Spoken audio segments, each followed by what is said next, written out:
Всем выжившим привет! Сегодня будет приручение одного из лучших фармеров в игре Ark Mobile – это терезинозавр. Его серповидные длинные когти способны собирать чуть ли не все полезные ресурсы в игре, за исключением некоторых тяжелых видов ресурсов, например, как камень, железо, обсидиан или нефть. Терезинозавр обладает 3 видами атаки, такие как грубые и размашистые удары, которыми он будет собирать дерево и мясо, или деликатные удары, когда он, быстро перебирая своими когтями, начинает собирать в большом количестве волокно с растений, редкие цветы из камыша или семена X для органических турелей. А 3-й вид атаки – это его укус. Кусая тушки убитых существ, он фармит их кожу или хитин. Еще его уникальный укус способен наносить урон наездникам, при этом терезинозавр будет еще разбивать броню и оглушать наездника, и ваш соперник верхом на своем дино даже не заметит, как окажется в оглушении от такой атаки. Поэтому, если вы, сражаясь верхом на дино, заметите, что терезинозавр наносит вам атаки, похожие на удар головой, то используйте стимуляторы, чтобы не потерять сознание, даже если видите, что ваша броня выдерживает удары противника. Так что, приручая терезина, лучше не находиться верхом на животном, которым вы решили танковать. И надейтесь, что броня седла спасет вашу живку от его мощных ударов. Чтобы снизить вероятность неудачи приручения, лучше поставьте недалеко от дикого терезинозавра каменную ловушку из дверных проемов или обычных ворот для дино. Несмотря на то, что терезина по своей мощности почти не уступает рексу или спинозавру, он меньше их в размере и легко проходит в обычные ворота. Ловушку делайте минимум в 2 этажа и не используйте деревянные постройки, потому что он быстро их сломает. А для оглушения вам понадобится оружие с высоким уроном, так как оглушение у терезинозавра спадает невероятно быстро. Если вы посмотрите в подзорную трубу, сможете увидеть степень оглушения в цифрах и понять, справитесь ли вы с этим существом.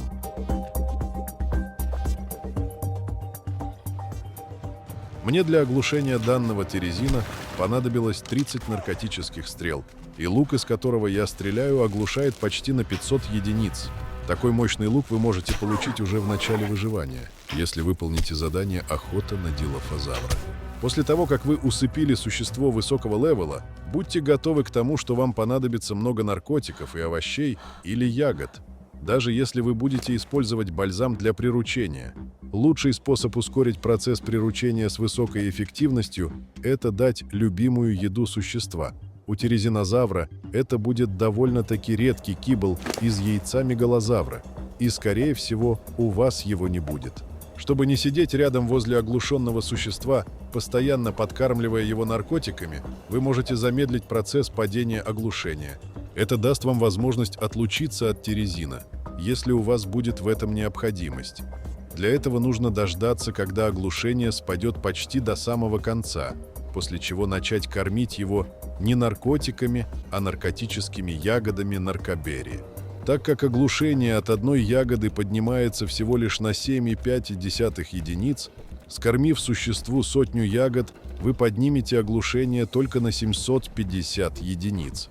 И пока терезинозавр будет жевать каждую ягоду, шкала оглушения будет подниматься гораздо медленнее, чем от наркотиков или биотоксина. Этот метод даст вам возможность вернуться на базу, если вы что-то забыли, или заняться фармом или крафтом дополнительных наркотических средств. Если же вы собираетесь приручать существо без киблов и без бальзамов, то это займет больше времени, и тогда вам желательно оградить спящее дино шипами, чтобы хищники не помешали приручению. Так как если кто-то продамажит спящее существо, то это значительно снизит эффект приручения, и дино получит меньше уровней развития. А значит, и статистика такого динозавра будет хуже, чем могла бы быть при правильном приручении. Эффект приручения особенно важен, когда вы хотите использовать животное для размножения. Как видите, кормление овощами займет много времени, и все это время вам будет необходимо поддерживать оглушение. Поэтому рекомендую использовать бальзам хотя бы X10. Этот бальзам вы сможете получить в награду за подношение любого артефакта в обелиск. Чаще всего он выпадает за артефакт охотника из самой простой южной пещеры. Также бальзамы для приручения X3 и X15 продаются в Примал Пас за древний янтарь. И если вам будет нужно еще быстрее и эффективнее приручить животное, то вы можете купить станцию шеф-повара за 25 древнего янтаря, после чего взять в ней нужные вам киблы. Приобретя любую станцию, вы можете настраивать к ней доступ других игроков Трайба, и ваши напарники смогут взять в ней необходимую вещь за ваш счет или добавить в станцию валюту для покупок, потратив на это свой древний янтарь. Станцию для крафта, как и янтарь или ошейники для динозавров, не может отобрать враг, а разрушив ее, она вернется обратно к вам в инвентарь. Итак, в одиночной игре для приручения топового тирезинозавра на средних настройках сложности вам понадобится 16 киблов мегалозавра или почти 2 стака овощей. Поэтому, не в зависимости от сервера и его настроек, используйте бальзам, чтобы приручение прошло быстрее и без большого количества наркотиков. Седло на тирезинозавра открывается в инграммах на 69 уровне.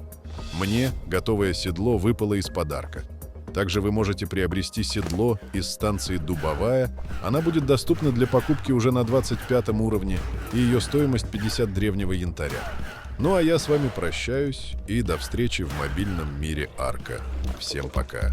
И удачи вам в выживании.